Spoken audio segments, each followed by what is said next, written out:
ఉన్నారని తెలంగాణ జాగృతి అతికిష్టాలు కల్వకుంట్ల కవిత ఆగ్రహం వ్యక్తం చేశారు. వెకిలి చేష్టలు చేస్తున్న గుంట నక్కలు జాగ్రత్తలని హెచ్చరించారు. కేసీఆర్తో పాటు ఎవరైనా ఒక పనైనా అడిగామా, దమ్ముంటే నా ఆరోపణలు సమాధానం ఇవ్వండి అని డిమాండ్ చేశారు. వారంలో క్షమాపణలు చెప్పకపోతే కోర్టు కీడుస్తానంటున్నారు. అయితే ఇక పార్టీ నుంచి వెళ్ళగొట్టినా ఇంకా కళ్ళు చల్లబడట్లేదా, ఏదో రోజు సీఎం అవుతా అప్పుడు అందరి పని చెప్తానంటూ ఫైర్ అయ్యారు ఎమ్మెల్సీ కవిత. ఈ న్యూస్కి లీగల్ నోటీస్ పంపిస్తా ఉన్నా.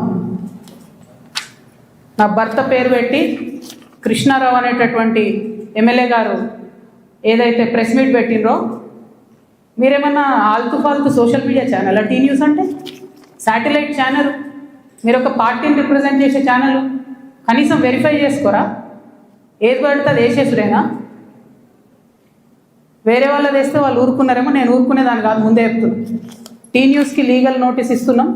1 వీక్లో పబ్లిక్ అపాలజీ చెప్పాలి బిడ్డ, పబ్లిక్ అపాలజీ. కోర్టుకి ఈడుస్తాం ఏమనుకుంటున్నారు.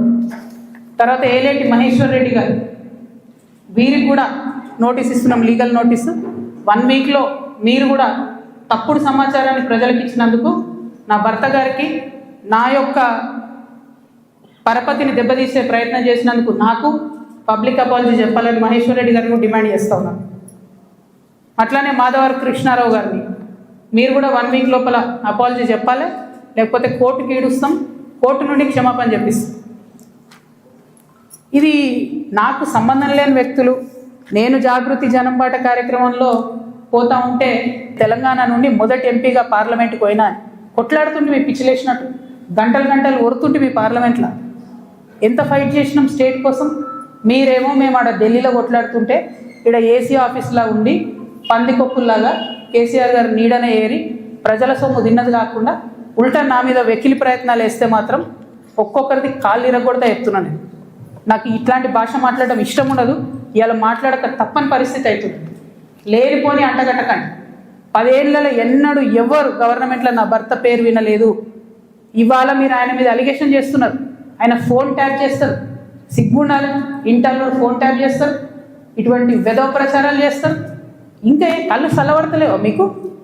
పార్టీలకి నిలబొట్టారు కదరా బయటికి. ఇంకేంది? నా మీద బీఆర్ఎస్ పార్టీ ఏదైతే విష ప్రచారం చేస్తుందో నా మీద, నా భర్త మీద, దాంట్లో ఇనుమంతా కూడా సత్యం లేదు. దానికి సంబంధించి అన్ని కాగితాలతో సహా నేను చూపించడం జరిగింది. ఇక ముందు కూడా నా మీద ఎవరు ఏ ఆరోపణ చేసినా నేను ఖచ్చితంగా జవాబు చెప్తాను. జవాబు చెప్పిన తర్వాతనే నేను ప్రజల పక్షాన నిలబడి వారిని ప్రశ్నిస్తాను.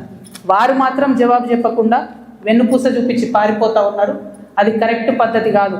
మేమేదో మీ విఘ్నతకే వదిలేస్తున్నాం అంటే ప్రజలేం వదిలిపెట్టరు. టైం చూసి కర్రు కాల్చి వాత పెడతారు. మీరేం గొప్ప నాయకులు కాదు, పెద్ద నాయకులు కాదు.